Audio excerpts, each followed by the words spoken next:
I was writing an anti-Islam book. A lot of books fell off the shelf. And one of the books that fell off the shelf was the Quran. And when I picked it up, my hand was on a page with Surah 22, Ayat 46. And it says, it's not the eyes that are blind, but the hearts. And I thought to myself, that really is my problem.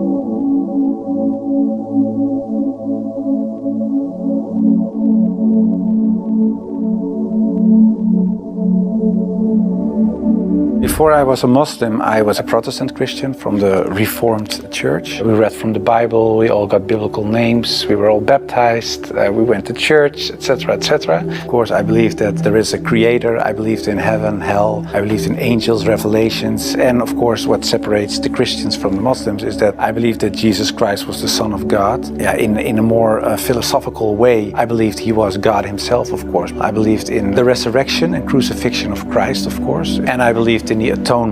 But because the Trinity is a very complex concept, whether you believe it or not, it's still very complex, because if there is a God in the Bible, it says God is eternal. But if you are eternal and in the same you die, you cannot be eternal, immortal at the same time. So that was something when I was a little older, 16, 17, I started questioning things like that. It's not very logical. I talked to many priests, preachers, even rabbis, and the answers I got weren't very satisfying. That made it for me kind of complex, and in the end I had some doubts about stuff like this, but I said, well, I set it aside and I thought, okay, I just believe it, and perhaps I'm not smart enough to get the whole picture. And I still believed in God, I still believed that Jesus was a very important person, I believed he was the Son of God, but how it exactly was, I left it for what it was. In Amsterdam, I was born and raised there, we're a practicing Protestant family. There happened a lot of things in the Netherlands, especially in my life. Also, when I look at the bigger picture, when it came to Islam, I became politically active for the Freedom Party. I became a member of parliament. And in the end, I decided to write an anti-Islam book, which started as an anti-Islam book, changed into this search for God, and it ended up me becoming a Muslim.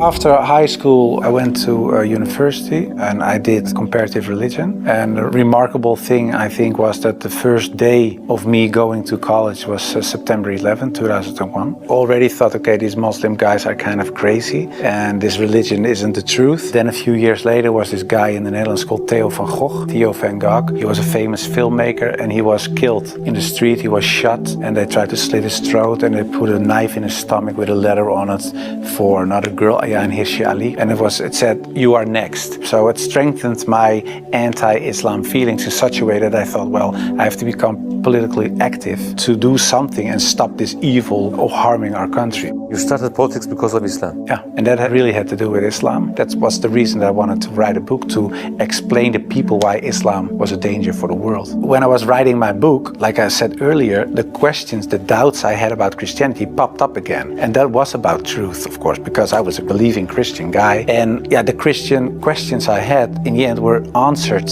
in an Islamic way. Because, of course, when I started writing the book, a lot of people think that it was a political book. But it wasn't so much a political book, it was a religious book, because I wanted to show people why Islam was a danger as a religion. And I wrote it from a Christian perspective. So in the beginning, I made a comparison between the Christian concept of God and the Islamic concept. So I started comparing it. But because I had these doubts about the Trinity, and I saw Tawheed, the oneness of God in Islam, I thought, yeah, it sounds a little bit more logical. And then I thought to myself, well, I reread the Bible to refresh myself and say, okay, why isn't the concept of Islam, the Tawheed concept, isn't the Christian concept? So after weeks and weeks of study, reading, rereading all kinds of books, I thought to myself, okay, perhaps this oneness of God is something that is true. So that's how it started.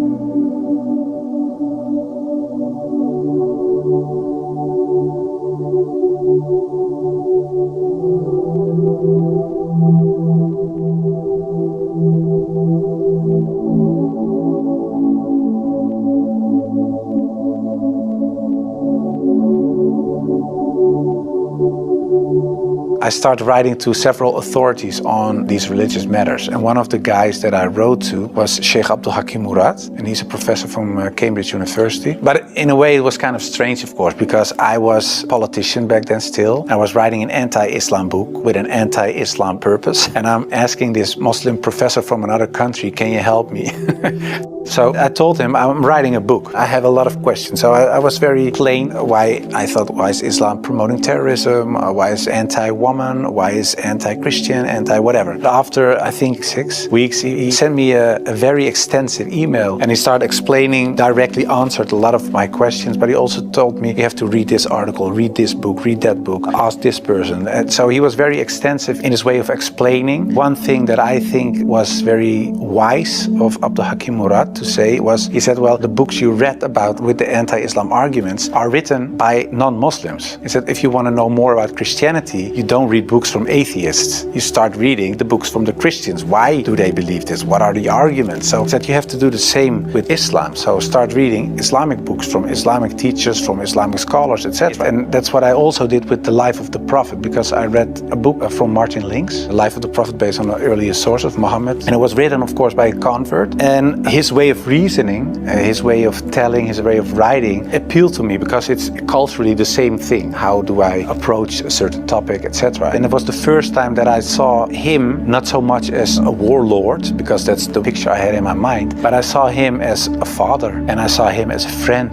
and a teacher, and so much more. And so, yeah, I saw the person and his character, and I said, well, I can say a lot, but I cannot say that this is not a good man. So his character persuaded me to read more and to want to know more. A story about Hind. She was the wife of one of the enemies, Abu Sufyan, and in a way they gave money to kill Hamza, the favorite uncle of the Prophet, and that was what happened on the battlefield. He got killed. They even paraded with his ears and cut off his nose and horrible stuff. So the Prophet was deeply sad, of course, of what happened. And years later, he became powerful. He came in power in Mecca. And then there was Hind. And I was reading this book, and I thought, okay, now she gets crucified, or her head gets cut off, or something like that. But he said, well, I cannot look at her right now, but everybody is forgiven. And if you want to stay here and live among the Muslims, it's possible. If you don't want that, you can go. But bloodshedding is over now. And I thought to myself that she was forgiven. If you can forgive someone who kills a relative, especially a favorite uncle of you, even starts parading with parts of his body to show other people that she humiliates you and whatever you stand for, that means you have such a great character. It's very special. It's something you don't see. And that's what he did. So I thought to myself, well, it was a really special guy. And when I thought that, I thought, well, I have these arguments for him being a prophet. I see his character. I see the way he treated other people. I see how he treated his enemies. I think he is a prophet. But then I thought to myself, whoa, that's horrible, because I already accepted this oneness of God, and now I say he is a prophet. If I say there is only one God and Muhammad is his prophet, it's almost shahada.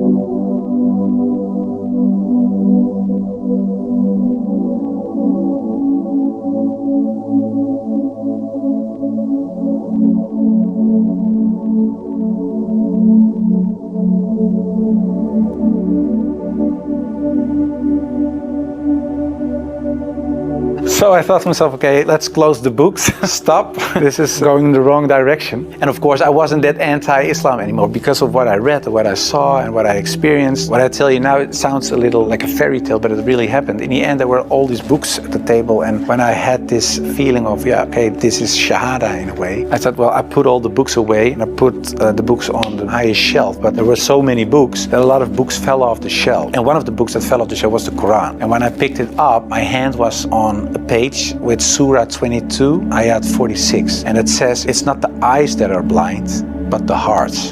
And I thought to myself, that really is my problem. I could see it with my own eyes, but I still couldn't accept the fact that I said he is a prophet, there is this one God. I just couldn't. So it wasn't my eyes that were blind, but it was really my heart. I couldn't accept it. I think my nafs or whatever, my ego, I couldn't accept it. And I said, well, God. I don't care if it's the God from the Bible or the Quran. Give me a sign or something so that I 100% sure know this is the way. And I went to bed, but when I woke up, I felt very secure in myself. I really felt very secure. I've never been more secure about anything else. The whole anxiety or the whole doubting issue, it disappeared like snow for the sun. And I thought to myself, well, I think I'm a Muslim.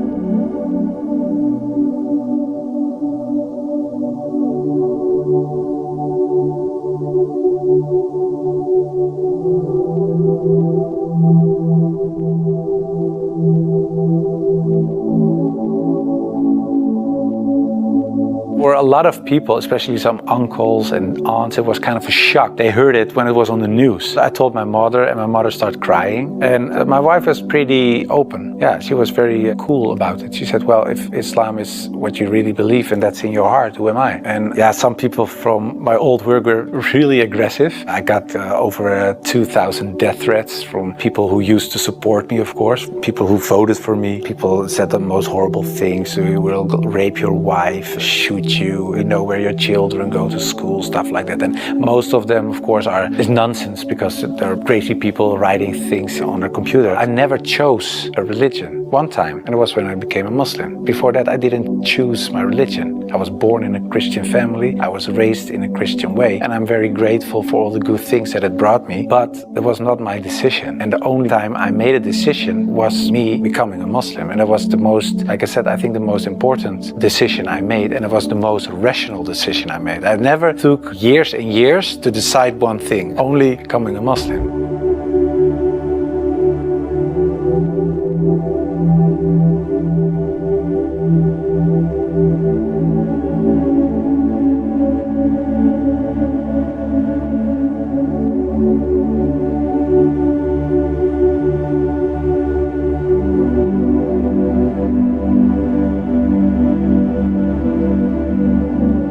Founded an organization. It's called the IXC, Islamic Experience Center. And we go to schools, primary school, high school, college, universities, but also to departments of the government, other social organizations, churches, to take away misconceptions about Islam, to share the message, to show Islam in its true colors. And we do it by virtual reality with the glasses, so it's a very fun experience as well. And we try to erase in a way the things I said and done in the past.